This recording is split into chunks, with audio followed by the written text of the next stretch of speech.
I recently watched Sinners, and I don't think I've seen a movie with this much glazing, but I gotta admit, it's as good as they say it is. Everything from its amazing cinematography, stellar acting, and music that absolutely spoke to your soul. It was quite an experience. Being one of Ryan Coogler's first movies as an original concept, he was actually inspired by his uncle James Edmondson, who was a blues lover himself. After the death of his loved one, he began researching all about the music that was coming from the Mississippi Delta, and thus created Sinners from his personal connection to the music genre, as well as his love for horror movies. But in today's video, I thought we could explore another crucial part that truly adds to the world building within a movie, and that's costume design. Also, welcome if you're new here. My name is Malaya, and this is Sinners Costume Design.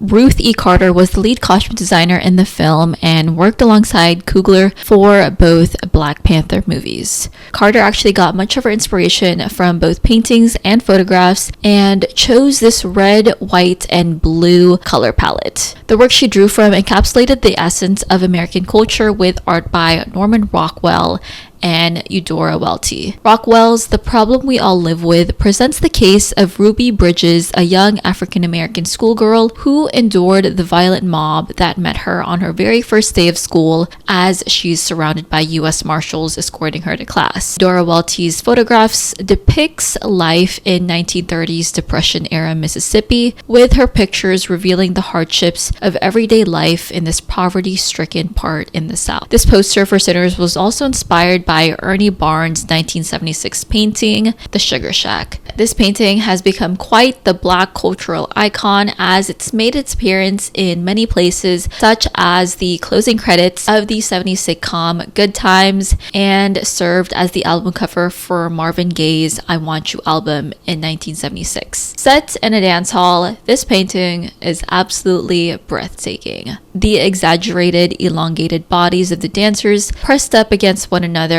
evokes a strong emotional response, and for those of you who stare at it for long enough, find that the figures seem to come to life. Bill Perkins, art trader for the piece, even remarked, for certain segments of America, it's more famous than the Mona Lisa. With that being said, and all of the inspirations that Carter pulled from, let's take a deeper dive into all of the characters and the story behind it all.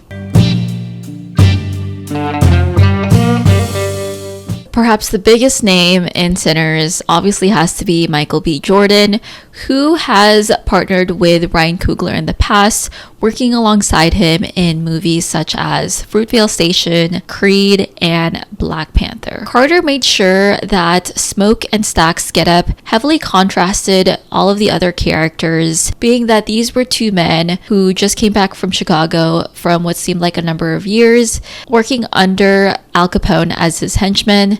It's clear that these men were here to dress to impress. Their suits had that 1920s cut and were custom three-piece suits, which were composed of their jacket, trousers, and waistcoat. Their waistcoat, also known as their vest, offered versatility for the men as they could more easily remove their jacket to opt for a more casual look. This is made most apparent when the twins meet up with Hogwood to purchase the old sawmill, where they're wearing their full suits to demonstrate that they meant business. But later on in the film, once the party really started to get going at the juke joint, we saw that they both removed their jackets to appear more dressed down. Of course, as the movie progresses, Smoke is stripped down to his undershirt as it's all about survival at that point. Twins by nature, Smoke and Stack's personality couldn't be more different from one another, and this was also reflected with each of their style. Coogler actually came up with the idea of differentiating the two twins by having Stack wear red and Smoke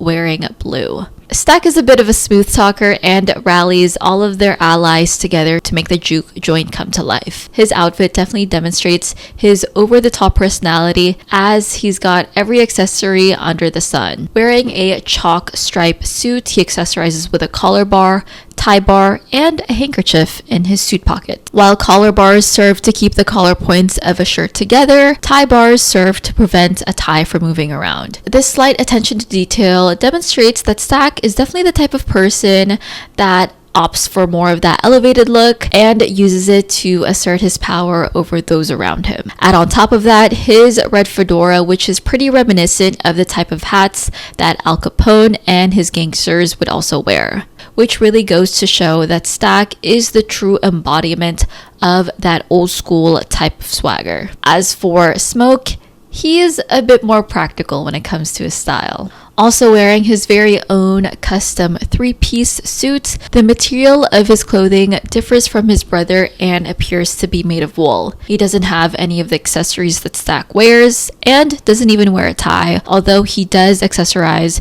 with a blue flat cap. Carter made sure that Smoke was meant to represent the everyman, with his suit being more boxier and less tailored to fit the weapons that he's carrying with him. And we also can't go without mentioning Stack's very 80s outfit as he steps out in that very last scene wearing a Coogie sweater.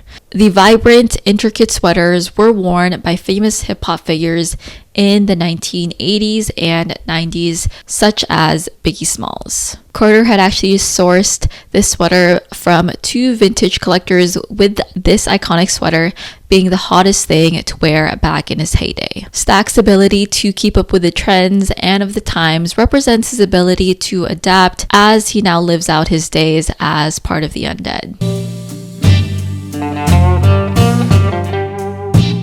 As for Sammie, aka Preacher Boy, I'm just gonna go out and say it. I genuinely believe that he is the main character of the movie. The film started with him and it ended with him, and he was really the central character as he was the main catalyst for Remek's presence. Sammie possessed the gift of music that was able to transcend reality and blend and melt together the past, present, and future in what was probably one of the most beautiful scenes that I have seen. As for his clothing, he has very modest style. He's wearing a brown jacket made of either a corduroy or denim fabric with patchwork detailing, which he later takes off during his performance. Underneath that, he has a mustard yellow waistcoat and a simple dress shirt as his base layer. A small detail that I saw a lot of people point out was the way that he wore hats very similar to that of his cousins. When Sammie is younger, he's seen wearing a fedora similar to that of Stack's hat. And when we meet him much later in his life, when he's older, he's wearing a flat cap that was similar to what Smoke had worn when he was alive. But perhaps the most eye-catching piece that he fashions is gonna be his guitar. This black 1932 Dobro Cyclops guitar is quite the beauty. With a huge metallic cone on the soundboard, this resonator cone amplifies the sound, giving off a more gnarly metallic tone than just any old regular acoustic guitar. Not just anybody can play this guitar, as only the most advanced players can truly handle it, with its design demanding exceptional skill. And Sammie's effortless way of playing this guitar and singing is truly a testament to how much of a masterful musician he is. And I really gotta give praise to the actor Miles Catan for his portrayal in this role, as this was his first ever acting debut. He really deserved all of the praise for how much he absolutely killed this role.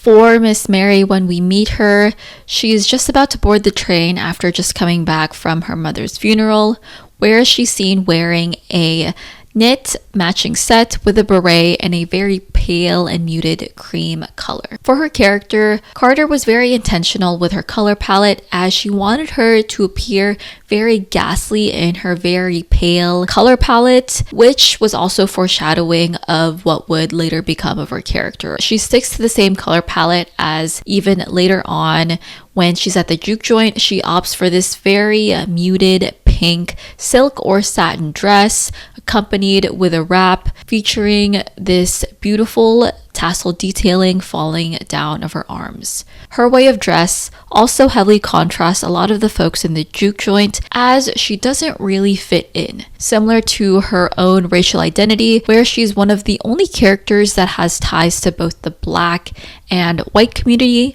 and is really able to dip her toes into either one of those spheres depending on the situation. For example, she takes advantage of her whiteness when she devises up a plan to go ahead and talk to Remick and his crew in order to essentially suss them out. And I thought it was great casting for Coogler and his team to go out and seek Haley Steinfeld as Mary, as the actress herself is a mixed racial woman having Jewish, Filipino, and African American traces within her lineage. Her maternal grandfather being half Black and half Filipino, she had mentioned that this role made her feel closer to her roots. Back to her character though. Despite being a married woman, Mary represents one of the sinners within the movie. Having grown up alongside Stack, a romance clearly blossomed between the two childhood friends.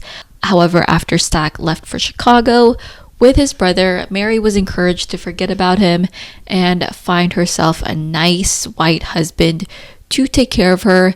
But having accomplished this, she can't seem to shake the itch she has for him. It's only until she's turned into a vampire that she really releases all of her inhibitions. Having lost her moral compass, those repressed feelings she had manifest itself with how she was quick to bite Stack to join her in the afterlife. Decades later, when she also happens to reunite with Sammie, we see her in 80s women's wear, where she's wearing high-waisted light wash jeans with a leather moto jacket and some gold bamboo hoop earrings. Her and Stack have a bit of a bittersweet ending because although they live out their days together, their love is doomed never to see the light of day.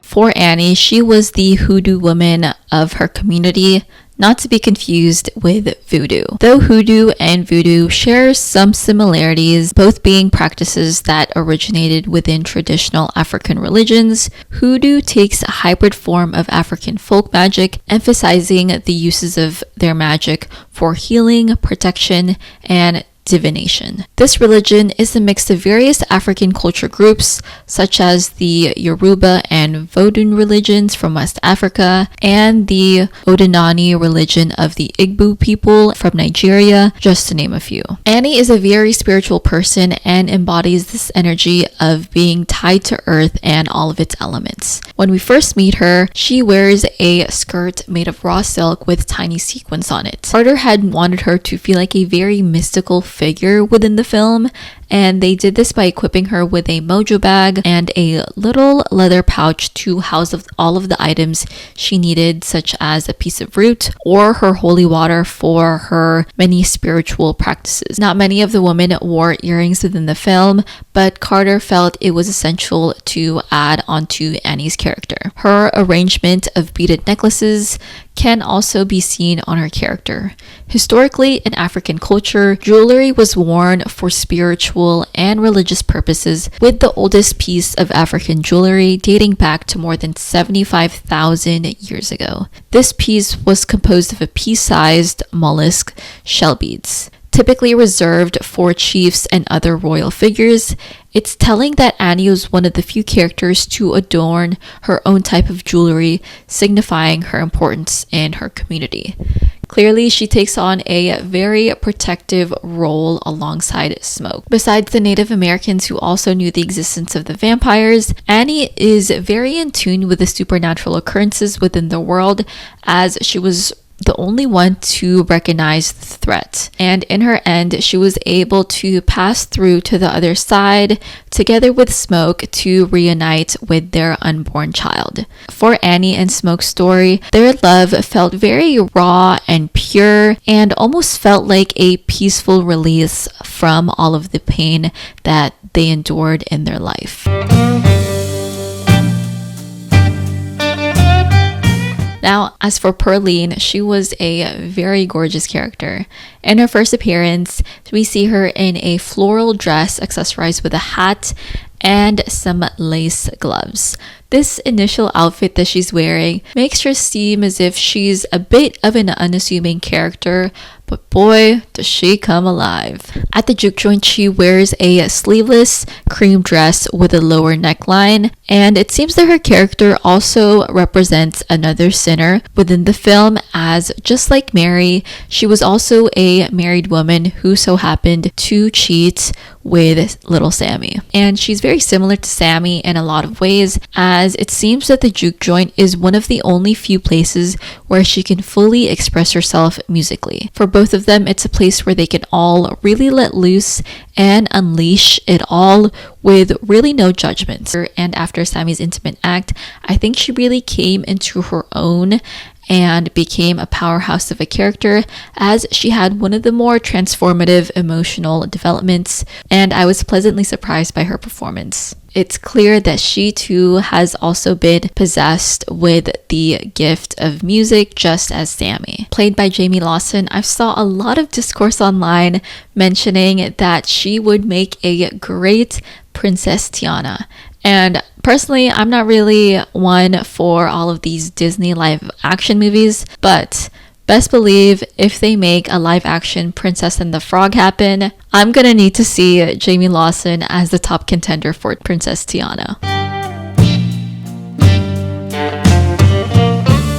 Now let's get into some of the other side characters within the film.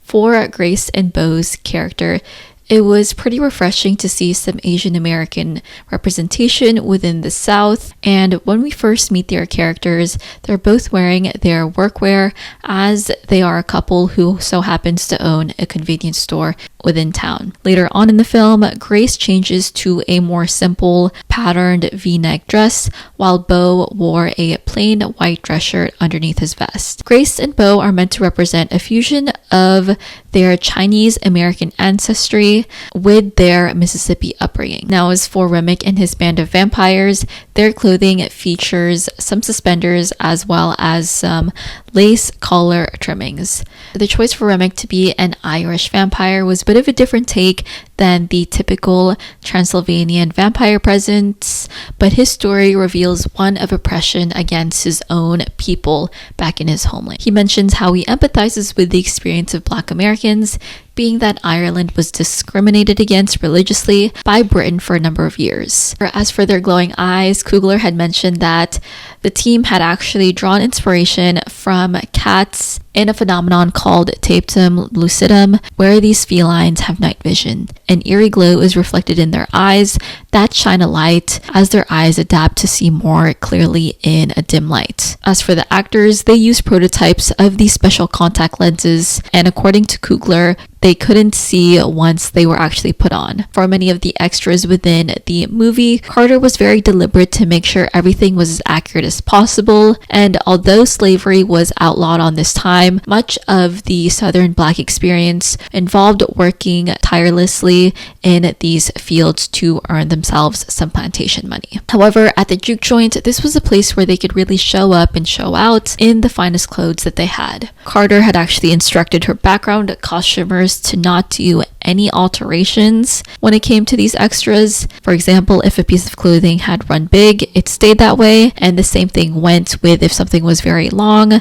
as they simply cuffed it up. Another touch that they added was also the use of a sweat bottle. This was the South after all, and they made sure everyone had that appearance of the humidity of the climate sticking on to their bodies. And the juke joint montage was also a beautiful blend of the different eras of music for Black America, along with a special appearance showcasing Chinese culture. A Zulu dancer was featured from West Africa, wearing a traditional garb and a mask sitting on his head. African music has a vastly rich culture, with this rock painting of a dance performance discovered in 1956 within Algeria. During slavery, it had also served as a way to navigate through their hardships and as a way of reconnecting with their cultural roots, with some hymns containing secret messages about the Underground Railroad. Black Americans have been extremely influential and laid the groundworks for some of the most popular music genres such as blues, funk,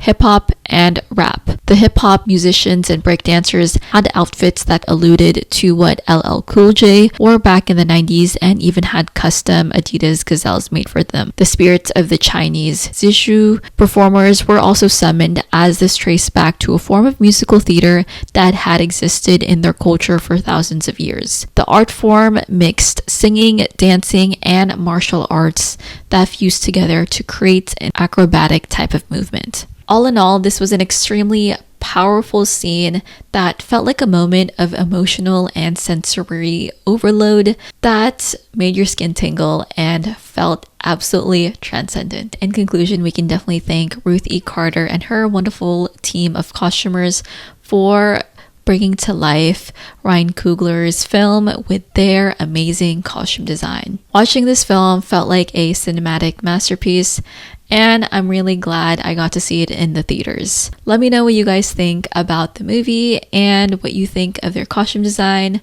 But otherwise, that is it for today's video. Thank you guys so much for being here, and I will see you guys the next time. Bye, cool cats.